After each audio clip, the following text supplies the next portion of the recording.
Hello दोस्तों, स्वागत है आपका अपने यूट्यूब चैनल मैथ डोजो में। सिद्धार्थ वर्मा। आज के वीडियो में देखेंगे सांख्यिकी के मोस्ट इंपॉर्टेंट सवाल जो 2023 की बोर्ड परीक्षा में आने वाले हैं।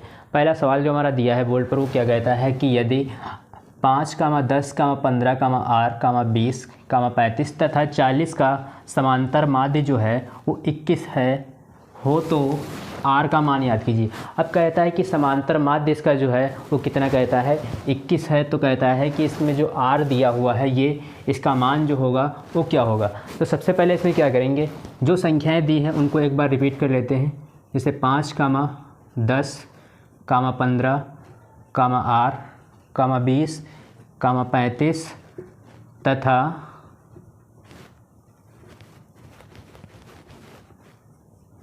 40। अब क्या करेंगे, इसका जो समांतर माध्य निकालने का सूत्र होता है तो उससे हम क्या करेंगे, उससे इसको हम सॉल्व करेंगे। लेकिन यहाँ पर समांतर माध्य दिया हुआ है तब भी हम क्या करेंगे, समांतर माध्य के सूत्र से लिखेंगे। तो समांतर माध्य का जो सूत्र होता है वो क्या होता है, समांतर माध्य बराबर जो सूत्र होता है वो होता है संख्याओं का योग बटे कुल संख्या। क्या होता है, संख्याओं का योग। तो यहाँ पर लिखेंगे हम संख्याओं का योग बटे कुल संख्या। अब कहता है संख्याओं का योग, मतलब जो सवाल में हमारी संख्याएं दी हुई हैं ये इनका क्या करेंगे, हम योग लिखेंगे। फिर लिखेंगे कुल संख्या। कुल संख्या मतलब उनको काउंट कर लेंगे। 1, 2, 3, 4, 5, 6, 7। कितनी संख्याएं, 7 संख्याएं। तो सारी संख्याओं को योग कर लेंगे, फिर उन संख्याओं को 7 से भाग कर देंगे। तो देखिए यहाँ पर कहता है समांतर माध्य। समांतर माध्य इसका दिया हुआ है, कितना दिया हुआ है, 21 दिया हुआ है। तो यहाँ पर कितना लिखेंगे, हम 21 लिखेंगे बराबर। कहता है संख्याओं का योग, तो सारी संख्याओं को हम यहाँ पर ऐड कर लेंगे। तो यहाँ पर लिखेंगे 5 + 10 + 15 + R + 20 + 35 + 40 बटे, इसमें कहता है कुल संख्या। कुल संख्या हमारी कौन सी होंगी, इसमें देखिए ये 1 है, 2 है, 3, 4, 5, 6, 7। कुल संख्या हमारी कितनी है, 7। तो यहाँ पर हम कितना लिखेंगे, 7 लिखेंगे। अब क्या करेंगे, 21 रहेगा बराबर। अब ऊपर की संख्याएं जो हैं उनको हम जोड़ लेंगे।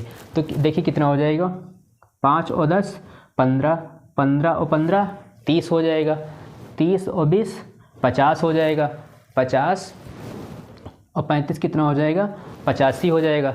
85 में जो है हम जोड़े तो कितना हो जाएगा, 120 125 हो जाएगा। तो यहाँ पर हम कितना लिखेंगे, 125।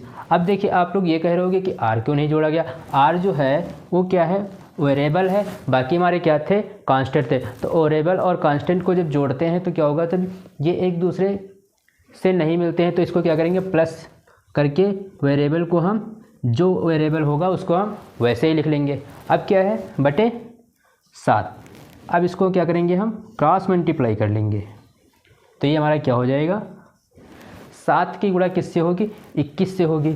तो यहाँ पर क्या हो जाएगा, 21 × 7।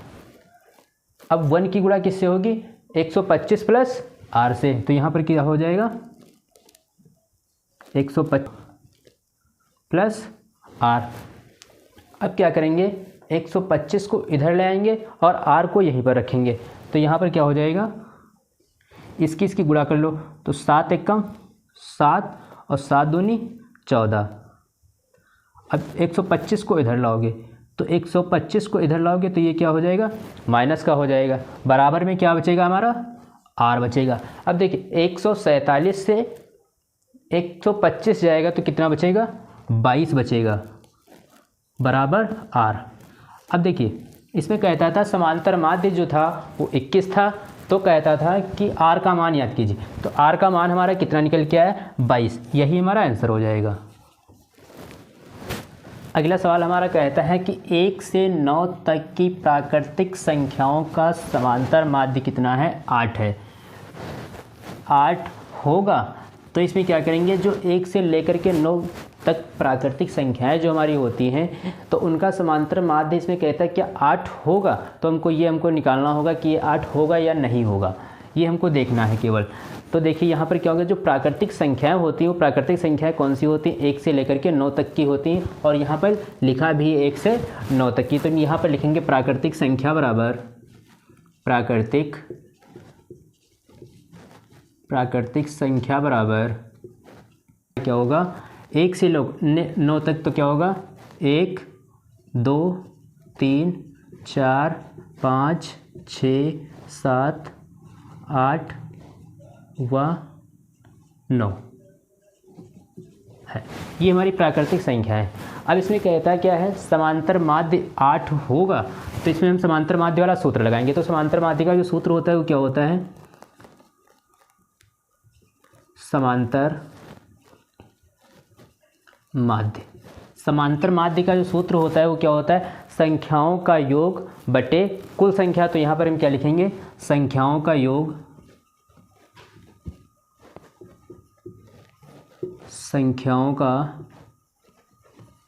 योग बटे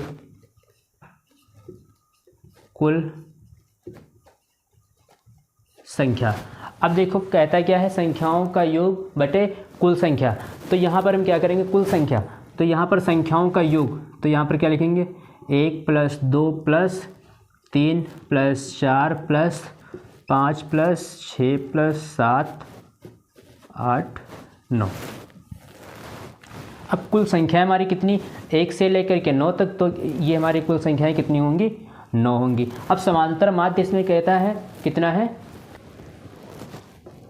जब इसको ऐड करेंगे तो 1 से 9 तक का जो योग होगा वो कितना होगा, 45 होता है। इसको देखिए, 1 और 2 कितना होगा, 3 होगा, 3 और 3 6 होगा, 6 और 4 10 होगा, 10 5 15, 15 6 21, 21 में 9 जोड़ देंगे तो कितना हो जाएगा, 30 हो जाएगा, और 30 में और 8 7 15 होता है, तो 30 में 15 जोड़ेंगे तो कितना हो जाएगा, 45 हो जाएगा, 45/9। और इसका हम क्या करते हैं, समांतर माध्य निकाल रहे थे, समांतर माध्य निकाल रहे थे। अब देखिए समांतर माध्य, 9 × 9 9 × 5 = 45। तो 1 से लेकर के जो 9 तक की प्राकृतिक संख्याएं होती हैं उनका समांतर माध्य कितना निकल के आया है, 5 निकल के आया है। और लेकिन इस सवाल में क्या कहता था, प्राकृतिक संख्याओं का जो समांतर माध्य है वो कितना है, 8 है। तो ये क्या होगा, ये हमारा जो है इनका जो समांतर माध्य दिया था तो ये इसके बराबर नहीं है। तो इसमें हम क्या लिखेंगे, ये हमारा आंसर होगा। लिखेंगे क्या हम, दिया गया समांतर माध्य, दिया गया समांतर माध्य जो दिया था उसको, उसका जो समांतर माध्य है वो क्या, समांतर माध्य 1 से 9 तक की प्राकृतिक संख्याओं के समांतर माध्य के बराबर नहीं है। अब देखिए जो समांतर माध्य दिया था वो कितना था, 8 था, लेकिन हमारा समांतर माध्य कितना निकला है, 5। तो दिया हुआ समांतर माध्य जो था वो 1 से 9 तक की प्राकृतिक संख्याओं के समांतर माध्य के बराबर नहीं होगा, यही हमारा आंसर होगा। अगला सवाल हमारा है, बहुत ही अच्छा सवाल है। इसमें कहता है कि 8 संख्याओं का समांतर माध्य जो होगा वो कितना है, 12 है। फिर कहता है 9वीं संख्या अपठनीय है यदि सभी 9 संख्याओं का समांतर माध्य जो है वो कितना है, 13 है। तो अपठनीय संख्या ज्ञात कीजिए। अपठनीय का मतलब ये होता है कि जो संख्या पढ़ी ना जा सके। अब देखिए यहाँ पर क्या है, 8 संख्याओं का समांतर माध्य जो है वो कितना है, 12। तो सबसे पहले इसमें हम क्या करेंगे, इसको हल करेंगे तो क्या करेंगे, समांतर माध्य का सूत्र लिखेंगे। समांतर माध्य का सूत्र क्या होता है,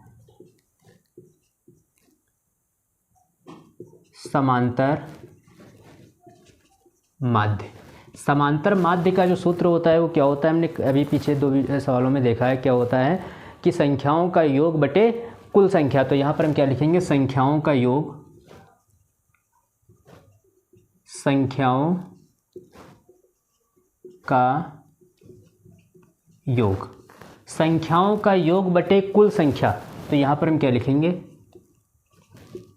कुल संख्या। अब देखिए यहाँ पर कहता है कि संख्याओं का योग, लेकिन सवाल में केवल हमको इतना दिया है कि 8 संख्याओं का समांतर माध्य 12 है। तो यहाँ पर हम क्या लिखेंगे, तो कुल संख्याओं का योग जो होगा तो ये क्या होगा, यहाँ पर लिखेंगे 8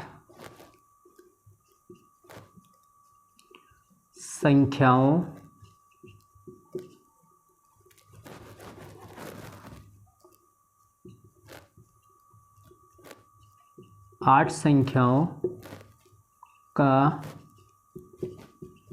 योग, क्योंकि 8 संख्याओं का योग हमारा जो है वो नहीं पता है, तो उसको आगे पता होगा हमारा कितना होगा। अब कहता है कुल संख्या, तो जब 8 संख्याओं का योग है तो 8 ही संख्याएं तो होंगी। तो यहाँ पर हम क्या लिखेंगे, बटे 8। अब देखिए समांतर माध्य इसका कितना दिया है, 12 दिया है। तो यहाँ पर कितना लिखेंगे, हम 12 लिखेंगे। अब क्या करेंगे, क्रॉस मल्टीप्लाई कर देंगे। तो हमारा क्या हो जाएगा, 8 संख्याओं का योग जो है वो क्या होगा, 12 गुणे 8 होगा। तो 12 अट्ठे कितना होता है, 96 होता है। ये हमारा क्या होगा, 8 संख्याओं का योग पता चल गया, कितना होगा, 96 होगा। अब इसी में कहता है 9वीं संख्या जो है वो क्या है, अपठनीय है, जो पढ़े। फिर कहता है यदि सभी 9 संख्याओं का समांतर माध्य जो है वो कितना है, 13। तो इसी प्रकार से हम 9 संख्याओं का योग निकालेंगे। तो यहाँ पर लिखेंगे इसी प्रकार। अब 9 संख्याओं का समांतर माध्य निकालेंगे तो क्या लिखेंगे, समांतर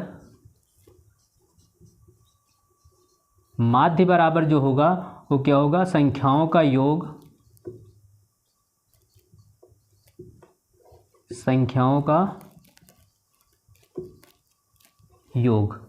संख्याओं का योग बटे कुल संख्या। क्या, कुल संख्या। अब देखिए क्या करेंगे, संख्याओं का योग अब हमको फिर नहीं पता है, लेकिन यहाँ पर क्या कहता है, 9 संख्याएं। ठीक, तो यहाँ पर हम क्या लिखेंगे, 9 संख्याओं का योग।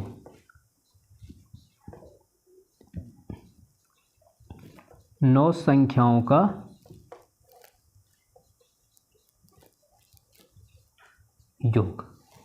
अब 9 संख्याओं का योग, अब देखिए कहता है कुल संख्या, तो जब 9 संख्याएं तो उनकी कुल संख्याएं कितनी होंगी, 9 ही होंगी। तो यहाँ पर क्या लिखेंगे हम, 9। अब कहता है समांतर माध्य इसका कितना दिया है, 13 दिया है, तो 13 लिख लेंगे। इसके नीचे 1 मानेंगे, इसकी क्रॉस मल्टीप्लाई कर देंगे। तो हमारा क्या हो जाएगा, 9 संख्याओं का योग। 9 संख्याओं का योग क्या हो जाएगा हमारा, 13 गुणे 9। 13 और 9 की गुणा करेंगे तो 13 9 कितना होता है, 117 होता है। ये हमारा क्या हो गया, 9 संख्याओं का योग पता चल गया। अब इसमें देखिए क्या कहता है कि तो अपठनीय संख्या याद कीजिए, क्योंकि जो 9वीं संख्या थी वो क्या थी, अपठनीय थी। तो हम क्या करेंगे, अपठनीय संख्या निकालेंगे। तो इधर देखिए क्या लिखेंगे हम, अपठनीय संख्या बराबर अपठनीय संख्या। तो अपठनीय संख्या जो थी वो क्या थी, यहाँ पर देखिए अपठनीय संख्या जो है वो क्या है, 9वीं। तो इसमें हम क्या करेंगे, तो यहाँ पर लिखेंगे 9 संख्याओं का योग माइनस 8 संख्याओं का योग। 8 संख्याओं का योग। अब देखिए 9वीं संख्या जो थी उसका योग कितना था, 117 था, माइनस 8वीं संख्या का कितना था, 96।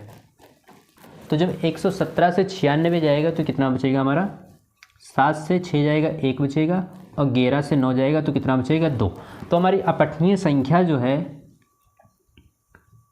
अपठनीय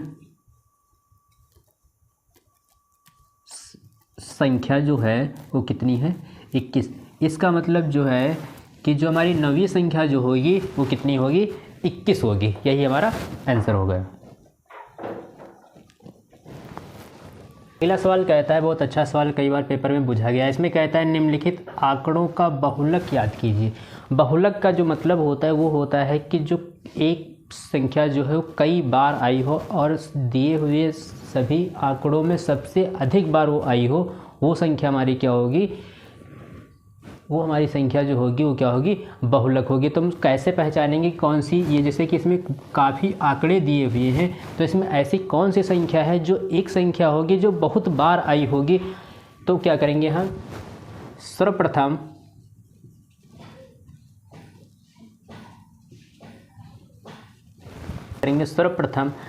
जो आंकड़े दिए हैं, तो जो भी आंकड़े हमको दिए होंगे तो उनको सबसे पहले लिखेंगे आरोही क्रम में। आरोही क्रम का मतलब होता है सबसे छोटा, फिर उससे बड़ा, फिर उससे बड़ा, फिर उससे बड़ा। और अवरोही का मतलब ये होता है कि सबसे बड़ा, फिर उससे छोटा, फिर उससे छोटा। तो इसमें हमको क्या करना, आरोही क्रम में, अवरोही क्रम में इसको हमको लिखना है। तो क्या करेंगे, सर्वप्रथम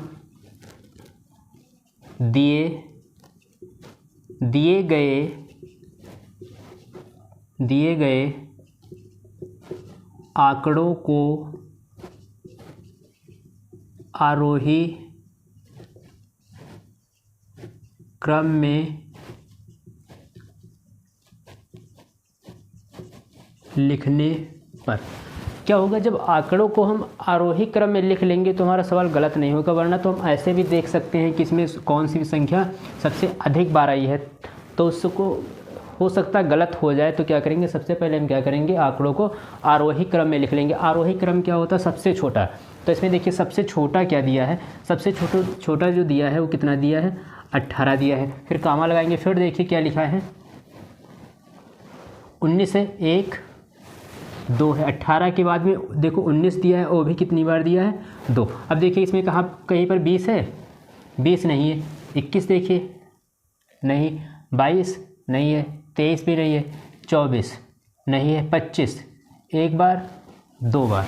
तो यहाँ पर हम क्या लिखेंगे, 25 को 2 बार लिख लेंगे। अब देखेंगे 25 के बाद में जो संख्या है वो कितनी बार आई है, 26 देखिए है, नहीं है। 25 के बाद में सीधे हमारी दी है 36 दिया हुआ है, 36 केवल एक बार आया है। अब देखिए 36 के बाद में ऐसी कौन सी संख्या बची है हमारी, 38 बची है। 38 देखिए कितनी बार आई है, 1 2 3 4। 38 जो है वो कितनी बार है, 4 बार है। तो यहाँ पर हम लिखेंगे 4 बार। अब 4 बार लिखने के बाद में अब इसमें देखते हैं कि सबसे संख्या जो है, एक संख्या सबसे अधिक बार कौन आई है। तो देखिए 18 एक बार आया है, 19 2 बार आया है, 25 भी 2 बार आया है, 36 एक ही बार आया है। अब 38 देखिए, 38 आया है 4 बार। 38 कितनी बार आया, 4 बार। तो यहाँ पर हम लिखेंगे कि 38 की बारंबारता।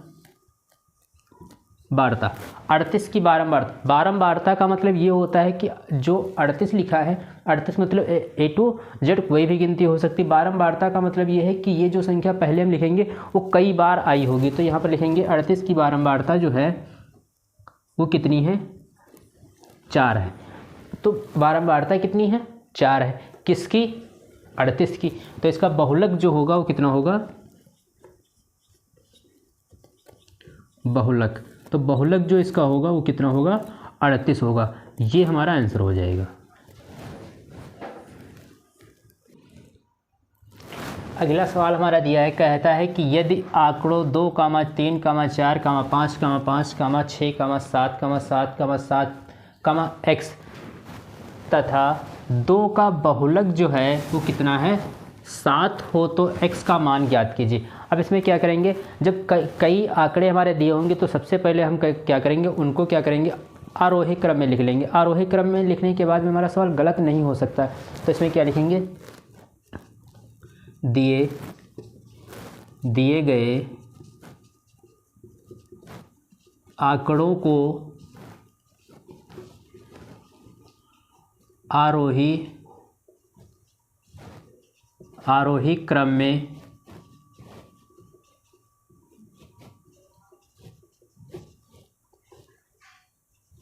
लिखने पर क्या करेंगे, जो हमारे आंकड़े दिए हैं उनको क्या करेंगे, आरोही क्रम में लिख लेंगे। इसका मतलब ये सबसे पहले छोटा, फिर उससे बड़ा, फिर उससे बड़ा। तो देखिए सबसे छोटा इसमें क्या है, 2 है, और 2 कहीं पर है, 1 2 ये दिया है, तो क्या लिखेंगे 2। फिर 2 के बाद में 3 है, 3 एक ही बार है तो 3 लिखेंगे। फिर 3 के बाद 4 एक बार है, 4 के बाद 5, 5 के बाद में 6 दिया है, फिर 7 दिया है, फिर x।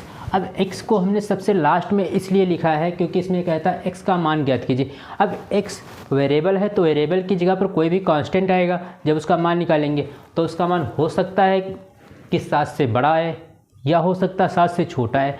तो ये क्या है, अज्ञात है, इसको हमको पता नहीं है, तो इसको हम सबसे बाद में लिखेंगे। अब देखिए क्या करेंगे, अब इसमें देखते हैं कि बहुलक जो है किसका है।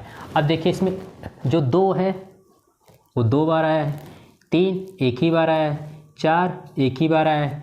अब 5 जो है वो कितनी बार आया है, 3 बार आया है, 6 एक बार आया है और 7 भी 3 बार आया है। अब ऐसी कंडीशन में जब दो संख्याओं की जो बारंबारता है वो समान होगी, तब ऐसी कंडीशन में हम क्या करेंगे, कैसे जानेंगे कि कौन सा बहुलक होगा, 7 होगा या 5 होगा। तो यहाँ पर देखिए लिखेंगे, अतः 5,7 की बारंबारता समान है, अर्थात 3। 5 तथा 7 की बारंबारता जो है वो कितनी है, 3 है, क्योंकि 3 ये भी 5 बार आया है और 7 जो है वो भी 3 बार आया है, वो समान होंगे अर्थात 3। परंतु बहुलक जो है वो क्या है, 7 है। बहुलक 7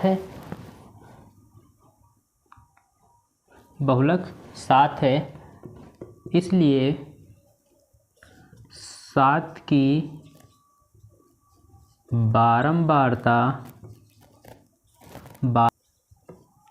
बारंबारता सबसे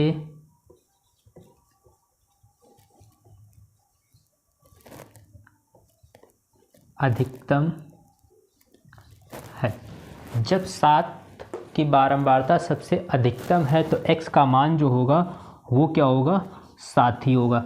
अब देखिए यहाँ पर हम कैसे जानेंगे कि हमने यहाँ पर बहुलक 7 लिखा है, क्योंकि जब 5 और 7 की जो बारंबारता वो थी वो समान थी, और कितनी थी, 3 बार जो है, 3 5 बार आया है, 5 जो है 3 बार आया है और 7 भी 3 बार आया है। परंतु बहुलक जो है वो क्या है, 7 है।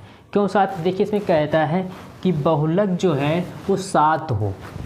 इसमें साफ साफ कह रहा है कि जो बहुलक होगा वो कितना होगा, 7 होगा। तो यहाँ पर लिखेंगे परंतु बहुलक कितना है, 7 है, तो 7 की बारंबारता सबसे अधिक बार आई होगी, तो x का मान जो होगा वो क्या होगा, 7 होगा। यही हमारा आंसर। अगला सवाल है, ये 7 सालों से लगातार पूछा जाता है। इसमें कहता है कि आंकड़ों 3, 4, 6 तथा x का माध्य बोलें या समांतर माध्य बोलें, ठीक है, कितना दिया है, 5 दिया है। तब कहता है x का मान क्या होगा। अब देखिए क्या होगा कि जब आंकड़े दिए होते थे तो उनको हम क्या करते थे, सबसे पहले हम आरोही क्रम में लिखते थे, लेकिन यहाँ पर आरोही क्रम में पहले से दिया हुआ है, कितना दिया हुआ है, 3 फिर 4 फिर 6, मतलब कि पहले छोटा मतलब 3 है, फिर उससे बड़ा 4 है, फिर उससे बड़ा 6 है, फिर उससे बड़ा मतलब x का मान वेरिएबल होता है, इसकी जगह पर कोई कांस्टेंट आएगा, तो इसका मान जो है या तो 6 से बड़ा हो सकता है या 6 से छोटा होगा, तो इसको क्या करेंगे, सबसे बाद में लिखेंगे। अब देखिए कहता है माध्य दिया है 5, तो माध्य बोले या समांतर माध्य बोले, इसका मतलब एक ही होता है, तो यहाँ पर हम क्या लिखेंगे, समांतर माध्य बराबर। समांतर माध्य का जो सूत्र होता है वो क्या होता है, संख्याओं का योग बटे कुल संख्या। तो यहाँ पर क्या लिखेंगे हम,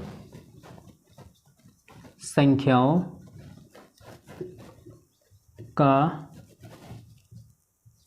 योग बटे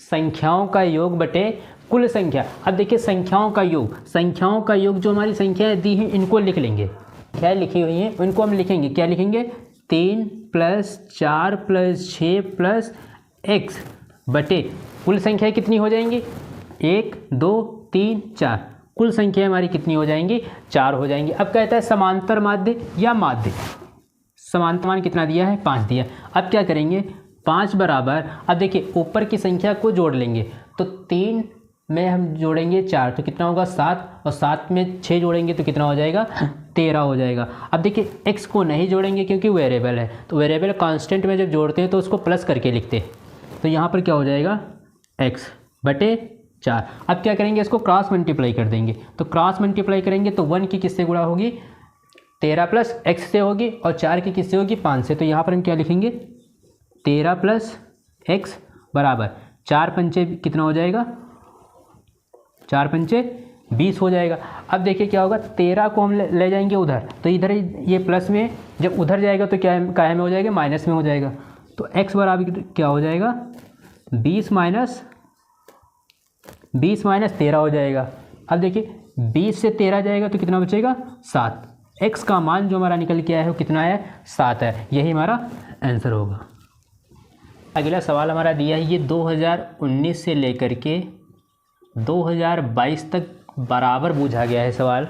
इसमें कहता है 12 व्यक्तियों के भार का समांतर माध्य जो है वो कितना है 45.6 किलोग्राम। उनके भारों का जो है वो क्या योगफल हमको ज्ञात करना है। तो देखिए जो दिया है उसको सबसे पहले लिख लेंगे, तो यहाँ पर लिखेंगे हम गिवन डेट, इसको हिंदी में बोलते हैं दिया है, दिया है। अब देखिए क्या करेंगे, इसमें क्या कहता है 12 व्यक्तियों के भारों का समांतर माध्य जो है वो कितना दिया है 45.6 किलोग्राम दिया है। तो यहाँ पर लिखेंगे हम पहले समांतर माध्य, समांतर माध्य हमको दिया है। अब देखिए समांतर माध्य लिखें या समांतर माध्य को जो है हम x बार से प्रदर्शित करते हैं। x बार मतलब x के ऊपर एक बड़ी लाइन होती है छोटी डैश जैसा होता है, उसको हम क्या बोलते हैं बार बोलते हैं। तो या तो हम समांतर माध्य, अब क्या होगा जब हम कहीं पर समांतर माध्य की बात होगी तो वहाँ पर हम क्या करेंगे समांतर माध्य देखिए कितना बड़ा देखने में लगता है, तो इतना बड़ा नहीं लिखेंगे, क्या हम लिख सकते हैं x बार लिख सकते हैं। अब देखिए इसमें कितना दिया है 45.6 किलोग्राम, और क्या कहता है 12 व्यक्तियों के भार का समांतर माध्य। तो यहाँ पर हम लिखेंगे व्यक्तियों की संख्या, व्यक्तियों की संख्या, जो व्यक्तियों की संख्या है वो कितनी है 12 है। अब हम क्या करेंगे, इसमें कहता है योग भारों का योग याद कीजिए। तो योग कैसे याद करेंगे, जो सूत्र हमारा क्या होता है समांतर माध्य का, समांतर माध्य को हम क्या लिख सकते हैं x बार लिख सकते हैं। क्या होगा, कहता है कि व्यक्तियों की संख्या दी है, संख्या मतलब इनकी कुल संख्या दी है कितनी है 12 है, लेकिन योग हमको याद करना है कि 12 संख्या कौन ऐसी 12 संख्या होंगी कि जिनका समांतर 45.6 है। तो यहाँ पर लिखेंगे 12, क्या लिखेंगे 12 व्यक्तियों के भारों का योगफल, क्या लिखेंगे 12 व्यक्तियों के भारों का योगफल बटे व्यक्तियों की कुल संख्या, व्यक्तियों की कुल संख्या।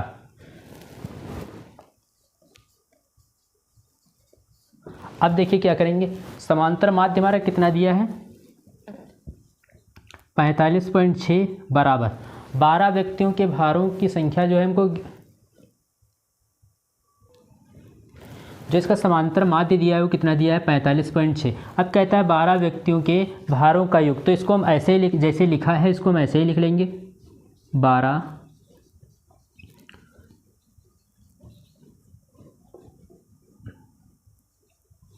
12 व्यक्तियों के भारों का योग बटे कुल संख्याएं जो दी हैं कितनी दी हैं 12 दी हैं। तो देखिए यहाँ पर हम क्या इसके नीचे 1 मान लेंगे, क्रॉस मल्टीप्लाई कर देंगे तो यहाँ पर क्या हो जाएगा 12, यहाँ पर क्या होगा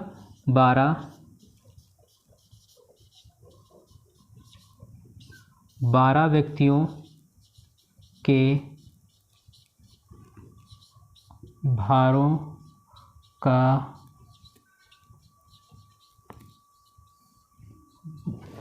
का योगफल जो होगा वो क्या होगा 45.6 गुणे 12। अब 12 की गुणा हम किससे करें 45.6 से,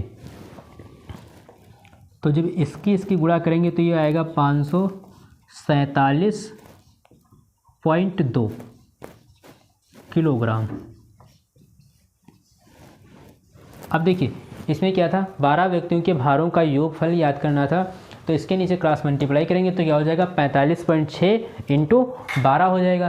तो जब 45.6 की और 12 से गुणा करेंगे तो कितना आएगा 547.2, ये किलोग्राम होगा क्योंकि इसका मात्रक किसने दिया था किलोग्राम में दिया था। अगला सवाल हमारा दिया है, ये सवाल 2019 से लेकर के 22 तक बराबर पूछा गया है। इसमें कहता है कि किसी कक्षा के 5 बच्चों की ऊंचाइयां जो हैं वो क्रमशः दी हैं 150 सेंटीमीटर, 151, 152, 153 तथा 154। तो कहता है छठवें बच्चे की ऊंचाई ज्ञात कीजिए। मतलब कोई 5 बच्चे, किसी कक्षा में 5 बच्चे हैं और पांचों बच्चों की जो ऊंचाई दी है वो कितनी दी है क्रमशः 150, 151, 152, 153, 154। तो कहता है इसी प्रकार से अगर कोई छठा बच्चा होगा तो उसकी जो है ऊंचाई कितनी होगी ये हमको ज्ञात करना है। फिर कहता है यदि उनकी ऊंचाइयों का माध्य, उनकी ऊंचाइयाँ मतलब जो 5 विद्यार्थी हैं उनकी जो है ऊंचाइयों का माध्य जो दिया है वो कितना दिया है 152.5।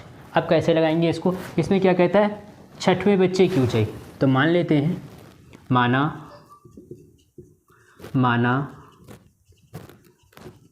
छठवें बच्चे की ऊंचाई जो है वो x सेंटीमीटर हमने मान लिया, क्योंकि पता नहीं है तो हमने x मान लिया। अब क्या करेंगे, अब सभी बच्चों की जो ऊंचाइयाँ दी हैं वो देखते हैं क्या। अब कहता है कि बच्चों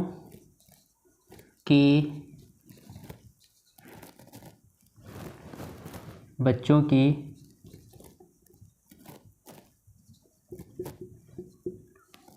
ऊंचाइयों का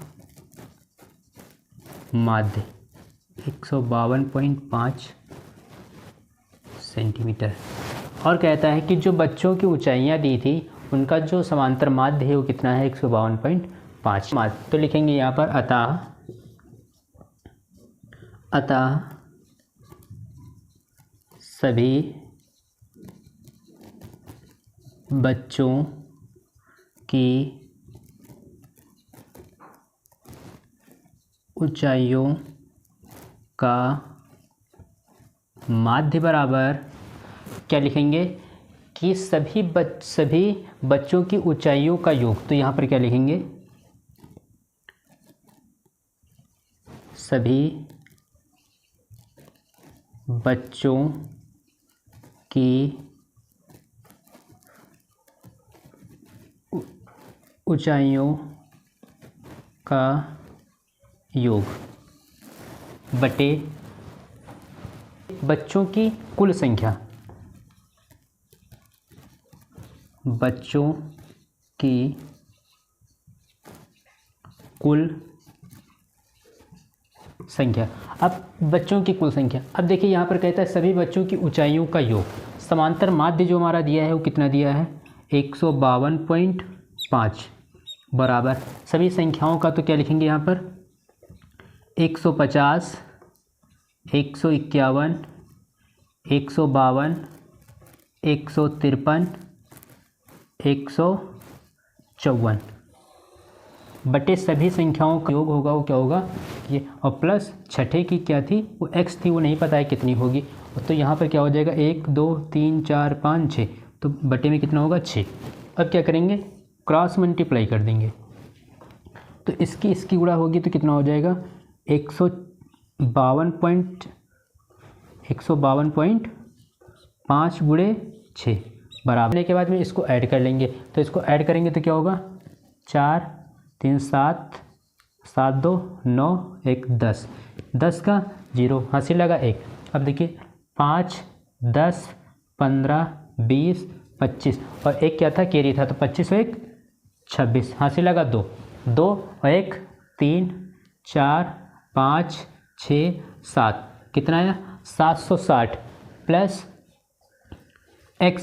अब देखिए प्लस में x क्यों लिखा, क्योंकि x जो है वो वेरिएबल है, और जब कांस्टेंट के साथ में वेरिएबल को लिखते हैं तो जो चिन्ह लगे होते हैं उन्हीं के साथ लिखते हैं, जैसे कि यहाँ पर सारे प्लस में दिए थे और x प्लस का था तो यहाँ पर प्लस लिखा। अब देखिए इसकी गुणा कर लेते हैं, तो ये कितना हो जाएगा 6 पंचे 30 का 0 हासिल लगा 3, 6 दूनी 12 और 3 15 हासिल लगा 1, 6 पंचे 30 और 1 31 का 1 हासिल लगा 3, 6 कम 6 और 3 9, एक के बाद पॉइंट था तो एक के बाद पॉइंट लगा देंगे, तो ये कितना हो जाएगा 915 बराबर 760 प्लस x। अब देखिए क्या करेंगे 760 को इधर ले आएंगे और x को यहीं पर रखेंगे, तो ये हमारा क्या हो जाएगा x बराबर 915 माइनस 660, तो क्या हो जाएगा इधर देखते हैं क्या हो जाएगा x बराबर देखिए 5 से 0 जाएगा 5। अब देखिए 1 से 6 नहीं जाएगा तो यहाँ से एक दाई लेंगे, यहाँ हो जाएगा 11, 11 से 6 जाएगा 5, यहाँ पर कितना बचा 8, और 8 से 7 जाएगा तो कितना बचेगा 1। तो इसका मतलब जो है x का मान जो हमारा निकल के आया है वो कितना निकल के आया 155। तो जो छठवां जो बच्चा होगा उसकी ऊंचाई जो होगी वो कितनी होगी 155 सेंटीमीटर, यही हमारा जो है आंसर होगा। अगला सवाल जो हमारा है वो कहता है कि 10 पदों का समांतर माध्य जो है वो कितना दिया है 24 तथा अंतिम 8 पदों का समांतर माध्य दिया है 20। फिर कहता है प्रथम 2 पदों का समांतर माध्य याद कीजिए, मतलब 8 संख्याओं का दिया है और क्योंकि इसमें संख्याएं हमारी दी हैं 10 पद दिए हैं और 10 पदों में 8 का दिया है और 2 संख्याओं का नहीं दिया है, तो हमको 2 संख्याओं का समांतर माध्य याद करना है। तो देखिए सबसे पहले क्या करेंगे 10 संख्याओं का समांतर माध्य लिख लेंगे, कितना है 10 संख्याओं का समांतर माध्य कितना है 24 है। तो समांतर माध्य का सूत्र क्या होता है समांतर माध्य बराबर संख्याओं का योग बटे कुल संख्याएँ। तो देखिए अब क्या करेंगे समांतर माध्य कितना दिया है 24 दिया है तो 24 लिख लेंगे, 10 संख्याओं का योग हमको नहीं पता है कितना है तो कितना लिखेंगे वो वही लिखा रहेगा 10 संख्याओं का योग बटे कुल संख्याएं कितनी हैं 10 है तो 10 लिख लेंगे। अब क्रॉस मल्टीप्लाई करेंगे तो क्या हो जाएगा 10 संख्याओं का योग बराबर 24 गुणे 10, 24 की 10 से गुणा करेंगे तो कितना हो जाएगा 240 हो जाएगा। फिर कहता है अंतिम 8 पदों का समांतर माध्य 20 दिया है तो क्या लिखेंगे अंतिम 8 संख्याओं का समांतर माध्य बराबर सूत्र क्या बन जाएगा अंतिम 8 संख्याओं का योग बटे कुल संख्या। अब देखिए अंतिम 8 संख्याओं का जो समांतर माध्य दिया है वो कितना दिया है 20 दिया है, तो 20 बराबर अंतिम 8 संख्याओं का योग नहीं पता है तो उसको ऐसे लिख लेंगे बटे कुल संख्याएं कितनी हैं 8 है, तो यहाँ पर कितना हो जाएगा 8। अब देखिए अंतिम 8 संख्याओं का योग ऐसे रहेगा, क्रॉस मल्टीप्लाई करेंगे तो 20 की गुणा किससे होगी 8 से, तो 20 की 8 से करेंगे तो कितना हो जाएगा 160।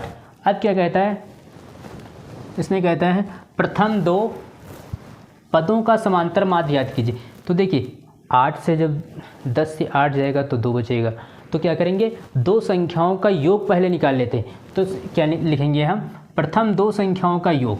तो प्रथम दो संख्याओं का योग जो होगा वो कैसे निकलेगा, जो 10 संख्याएं थी, जो 10 संख्याओं का था, 10 संख्याओं का योग से हम क्या करेंगे, अंतिम की 8 संख्याओं को माइनस कर देंगे। तो यहाँ पर क्या लिखेंगे, 10 संख्याओं का योग माइनस अंतिम 8 संख्याओं का योग। यहाँ पर क्या लिखेंगे, योग, और यहाँ पर अंतिम 8 संख्या। तो क्या हो जाएगा, 10 संख्याओं का योग कितना सा 240 माइनस, और अंतिम 8 संख्याओं का 160 था। तो इनको जब माइनस करेंगे तो कितना बचेगा, 80। अब ये क्या निकल के आया, प्रथम दो संख्याओं का योग निकल के आया। अब कहता है कि प्रथम दो संख्याओं का समांतर माध्य ज्ञात कीजिए। तो क्या करेंगे, प्रथम दो पदों का समांतर माध्य जो होगा तो उसका सूत्र क्या बनेगा, प्रथम दो संख्याओं का योग बटे 2। तो प्रथम दो संख्याओं का योग कितना निकल के आया था, 80। तो 80 बटे 2 हो जाएगा। तो इसको काटेंगे तो प्रथम दो संख्याओं का जो समांतर माध्य निकल के आएगा वो कितना होगा, 40। यही हमारा आंसर होगा। अगला सवाल हमारा जो है बहुत अच्छा सवाल है, एनसीईआरटी का है, बोर्ड में आने की संभावना इसकी पूरी है। इसमें कहता है वर्ग 35 से 50 का वर्ग चिन्ह ज्ञात कीजिए। अब देखिए कहता है 35 से 55 तक का वर्ग चिन्ह याद करना। तो वर्ग चिन्ह का एक फार्मूला होता है, उसी फार्मूले में इन्हीं वैल्यू रख देंगे और पता चल जाएगा। देखिए जब वर्ग चिन्ह की बात आएगी तो इसमें जो पहला पद होगा ये हमारी जो होगी, ये हमारी होगी निम्न सीमा होगी, और दूसरी जो होगी ये होगी हमारी उच्च सीमा। अब क्या जो सूत्र होता है वर्ग चिन्ह का उसको लिखते हैं, वर्ग चिन्ह। वर्ग चिन्ह का जो सूत्र होता है वो क्या होता है, वर्ग की उच्च सीमा प्लस वर्ग की उच्च सीमा प्लस वर्ग की निम्न सीमा। वर्ग की निम्न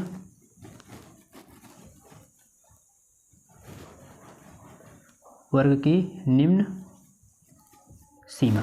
इतना लिखने के बाद में 1 2 दो पद हैं तो इसको क्या करेंगे हम 2 से भाग कर देंगे।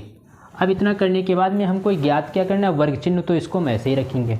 अब देखिए वर्ग की उच्च सीमा इसकी कितनी है 55 प्लस निम्न सीमा कितनी है 35 बटे 2। अब देखिए 55 में 35 जोड़ेंगे तो कितना हो जाएगा हमारा 5 और 5 10, हासिल लगा 1, 5 और 3 8 और 1 9, 9 बटे 2, 2 1 कम 2, 2 1 कम 2 और 45 दूना 90। तो इन दोनों का जो है 35 से 55 के बीच का जो वर्ग चिन्ह होगा वो हमारा क्या निकल के आएगा, वर्ग चिन्ह बराबर कितना निकल के आएगा 45। यही हमारा जो है आंसर हो जाएगा। अगला सवाल कहता है कि एक कारखाने के 50 कर्मियों की दैनिक आय निम्नलिखित सारणिक में दर्शाया गया है। मतलब कोई एक कारखाना है जिसमें 50 कर्मचारी काम करते हैं, तो उनकी जो है दैनिक आय मतलब जो है दिन में उनका जो खर्च होता है वो देखिए क्या है। दैनिक आय रुपयों में दी है 100 से 120 दी है, फिर 120 से 140 दी है, 140 से 160, 160 से 180, 180 से 200। ये क्या है दैनिक आय रुपयों में दी है। फिर कहता है कर्मचारियों की संख्या मतलब 100 से 120 रुपये में जो लोग काम करते हैं उनकी संख्या कितनी है 12 है।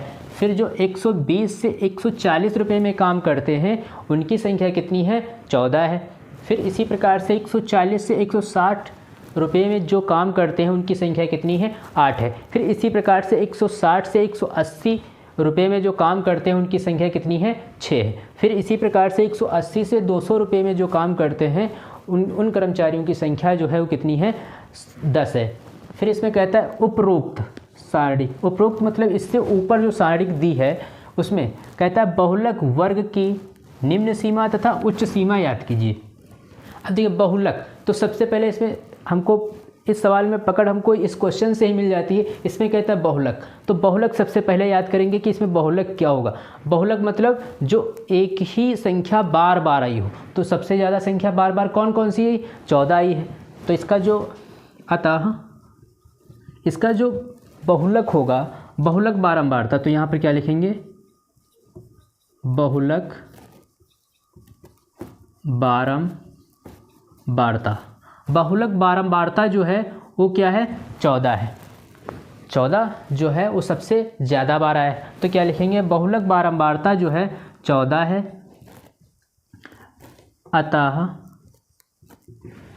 अतः जो बारंबारता के संगत वर्ग, मतलब इसका जो संगत वर्ग मतलब जो दैनिक आय में कार्य करने वाली कर्मचारियों की संख्या है वो कितनी है?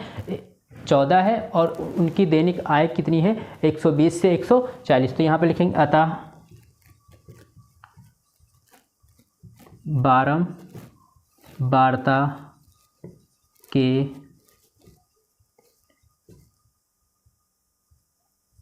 बारंबारता के संगत वर्ग चिन्ह, जो संगत वर्ग चिन्ह जो है, जो इनका संगत वर्ग है वो कितना है? 120 से 140 है। फिर कहता है निम्न सीमा और उच्च सीमा बताइए। तो इसमें निम्न सीमा क्या होगी और उच्च सीमा क्या होगी? तो यहाँ पर क्या लिखेंगे? वर्ग की उच्च सीमा। तो वर्ग की जो उच्च सीमा होगी वो इसमें उच्च क्या है? 140 है। तो ये क्या हो जाएगी? 140 हो जाएगी। फिर कहता है कि निम्न सीमा, तो यहाँ पर क्या लिखेंगे? वर्ग की निम्न सीमा। तो इसमें वर्ग की निम्न सीमा क्या दी है? 120 दी है। तो ये क्या होगी? 120। यही हमको निकालना क्या था?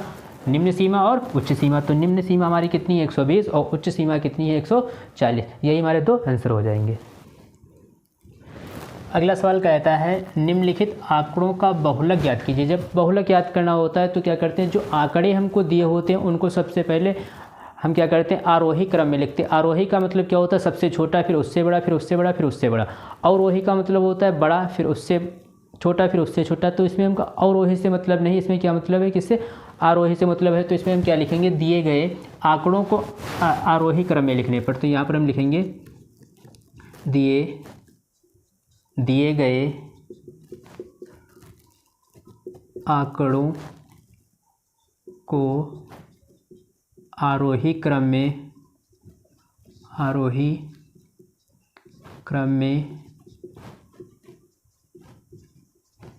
लिखने पर। इनको क्या करेंगे? हम आरोही क्रम में लिखेंगे। तो आरोही क्रम में सबसे छोटा, देखिए इसमें सबसे छोटा क्या है?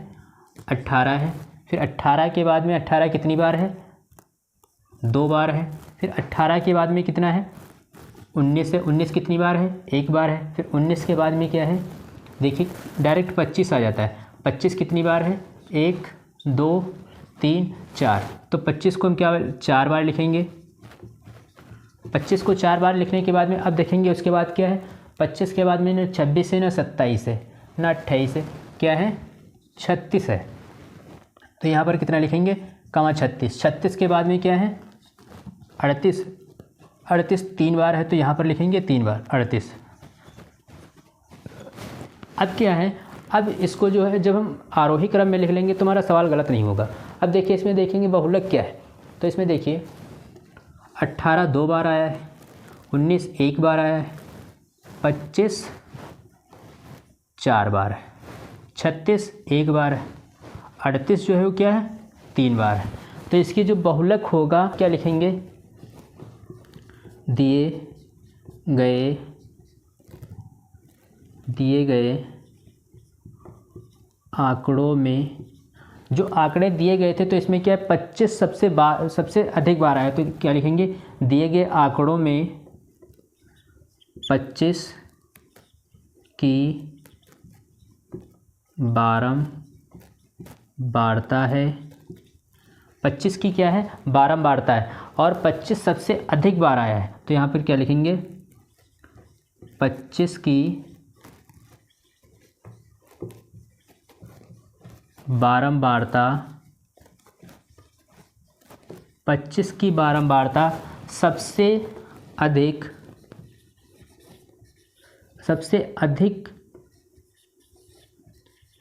4 बार आई। तो इसकी जो है सबसे अधिक बारंबारता कितनी बार आई है, 4 बार आई है। तो इसकी जो है बहुलक इसका क्या होगा, बहुलक, तो इसका बहुलक जो होगा वो क्या होगा 25 होगा, क्योंकि 25 सबसे ज़्यादा बार है। ये हमारा आंसर है। इसमें कहता है, अगला सवाल हमारा कहता है कि संख्याओं 6, 3, 2, 5, 6, और 8 का बहुलक याद कीजिए। तो हम क्या करेंगे, जो संख्याएं दी हैं तो इनको सबसे पहले आरोही क्रम में लिख लेंगे। तो यहाँ पर लिखेंगे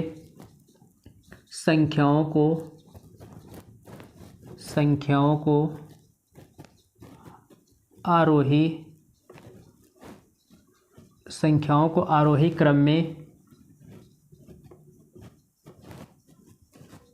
लिखने पर, तो इनको आरोही क्रम में लिख लेंगे। तो आरोही का मतलब क्या होता है, सबसे पहले छोटी। तो इसमें देखिए सबसे छोटा क्या है 2, 1 बार है, फिर 3 है, फिर 3 के बाद में 5 है, फिर 5 के बाद में 6 है 3 बार, फिर उसके बाद है 8। अब इसमें देखिए सब जो 2 है वो 1 बार आया है, 3 1 बार आया है, 5 भी 1 बार आया है, और जो 6 है वो 3 बार आया है, और 8 जो है वो भी 1 बार आया है। तो इसमें बहुलक जो है जो 6 है वो 3 बार आया है। तो यहाँ पर हम क्या लिखेंगे, अतः 6 की बारंबारता, जो 6 की बारंबारता है वो कितनी बार आई है, 3 बार आई है। तो इसकी जो है इसका जो बहुलक होगा, इसका बहुलक जो होगा वो क्या होगा 6 होगा। यही हमारा आंसर होगा।